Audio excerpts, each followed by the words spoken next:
This is a man who has betrayed his country, who is sitting in Russia, an authoritarian country, where he has taken refuge. He should man up and come back to the United States. If he has a complaint about what's the matter with American surveillance, come back here and stand in our system of justice and make his case. Doubtful. While the story itself has died down as such things do in the never-ending news cycle, there should indeed remain more than a passing interest in Edward Snowden. The former self-proclaimed CIA spy currently resides in Russia, is apparently looking at other living accommodations, if and when the Russians allow him to leave, and still allegedly has in his possession several more mountains of information that could snap back and damage American interests. That's the public consumption. But we found ourselves asking, what is the real threat level of Edward Snowden? Joining us now here at Midpoint is a senior fellow at the London Center for Policy Research, New York Times best-selling author, and Bronze Star Medal Award winner, Lieutenant Colonel Tony Shaffer. Lieutenant Colonel, thank you so much for joining us today. And as I say to all of our military veterans, I thank you personally, and we all do, for your service. Thank you. Thank you for having me. And it was an honor to serve, and I had a great time doing it. So. As just about my dad did, and so many others did as well. I agree. Let me get right to an article that appeared in The Guardian, the London Guardian, on May 22nd of this year. The headline, Edward Snowden, Pentagon report on, quote, grave, unquote, threat is gravely overblown. Your reaction? I think it unfortunately is. There were true keys to the kingdom he gave away. I don't want to get into which those were because they would give it away to the enemy. With that said, I'd say about 80% of what he put out was already known, and most of what he talked about was actually legal, except for the Sensenbrenner issues relating to the bulk collection, which I think should have been exposed for what they were, illegal. Most of it was, 80% of it was legally orchestrated foreign intelligence collection, which really I don't think actually gives away anything the enemy didn't already know, but it does make our challenge a bit more difficult. But there was, again, about 5%, which were truly top secret secrets, which were given out as part of the whole release. Which brings us in, because you said you figure 80% probably is not anything that we really need to worry about. All right. I'm going to play the other end of the line here, and I always have to do that. It's that 20% that sits here now that a lot of people are saying, there's got to be something in here. He had, and you said it, the keys to the kingdom here. So without trying to give things away here, I understand that. But can we at least speculate on the nature of what that 20% may be and where it may become an issue in American security, either at home or abroad? Yeah, this is a tough question to answer because of my direct knowledge. Let me say this. Anything that has to do with specific techniques or specific targets, that is considered extraordinarily damaging for two reasons. First, to create the technical capability is often difficult, and so once you expose it, it becomes something very difficult to ever use again. Secondly, targets. When you give out specific targets, that allows the adversary to figure out who you're spying on and what you're probably seeing. So those are the two things I would say which really actually do give the adversaries really good indication of our capabilities and what needed to be protected. I would argue he should have been more discerning. If he really wanted to fix the system, he should have announced those things which were clearly illegal, unconstitutional. The 80%, which give or take, I'm mixed on that because the adversaries already know. But see, it is this 20%, which I and others in the community do feel he should be held accountable for giving up. Let me ask one more thing based on this, and this comes from that Guardian article before, and I have to repeat this to you. It says, in short, the Pentagon damage report concludes that the staggering cache of documents that Snowden might have taken, most of which he probably didn't, could potentially cause grave harm if disclosed to a foreign power, which, as far as we know, they haven't been, and assume that only genuinely super sensitive information gets classified, which top intelligence officials concede isn't true. If this be treason, says the writer, Julian Sanchez, then the bar has fallen awfully low these days. Disagree completely. First off, whatever he had, the Russians now have. There's no doubt in my mind. I'm in the camp that believes he was probably trained and prompted by the Russians at some point in time. So that's bull nonsense, to be polite.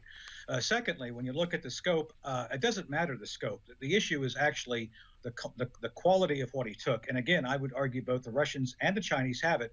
And the stuff I was just trying to describe without getting into detail clearly has been exposed in the media. I know several articles which talk about it in detail. Therefore, if the media has it, the adversaries have it. So I think clearly Snowden did do grave damage. And I agree with the government, our government, not giving up specific details of the damage for obvious reasons. I don't know about you, but when I heard the report that Edward Snowden was looking to leave Russia, perhaps go to Brazil or someplace else, I did get a couple of moments of really good laughter out of that.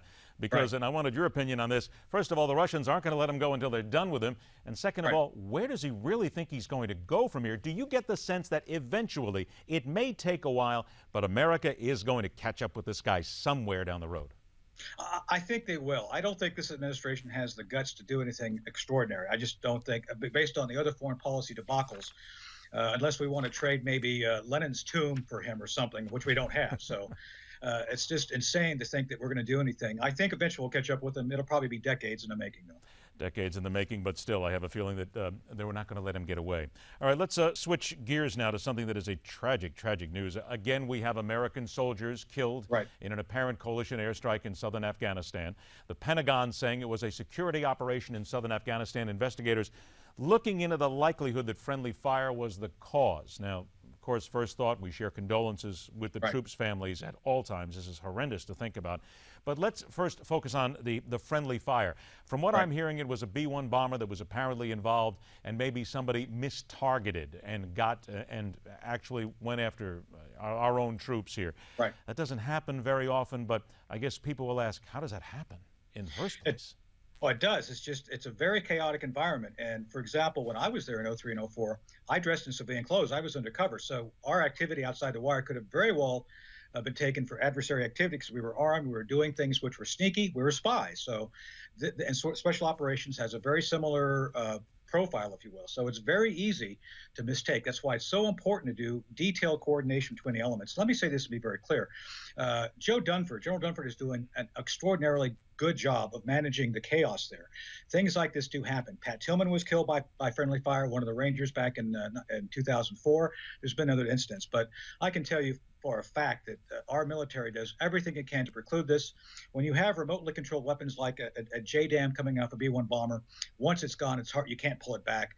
And I suspect that people did mistarget here, and it's unfortunate. I feel for those soldiers. I've been there, and this is tragic, but you know, we always do our best to avoid it. This was a security operation apparently here, and certainly we have to bring this back down to what has happened now in Afghanistan, the return of the prisoners right now, Bo Bergdahl. We have to tie all this together now. If you were to guess, and that's probably a bad thing to say because you certainly know better than guessing, but from the level of security now that is being affected, that the military is watching in Afghanistan, is it that much more heightened? Has there been a change, or is it simply just business as usual because we knew we're going to be a target every single day to begin with? No, we've already seen 2 acts of violence in Pakistan by the Taliban, the Karachi airport and another adjacent incident within the last 48 hours. So we've already seen an emboldening of, if you will, of the Taliban. Also, from senior sources above general and below the president, I have it under good authority that al-Qaeda is now making a return to Afghanistan. So they have no reason to not ally with these Taliban leaders going back.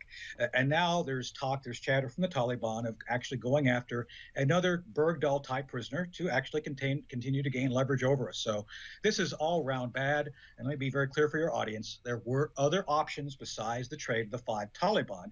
That'll be the subject and focus of the hearings tomorrow in front of the House Armed Services Committee, which Secretary of Defense Hagel will be showing up to testify before, and I expect to hear more about this over the next few days. Can you tell us what in your opinion, the best option would have been? I can't because it's secret. It's okay. I can tell you that there were other options on the table.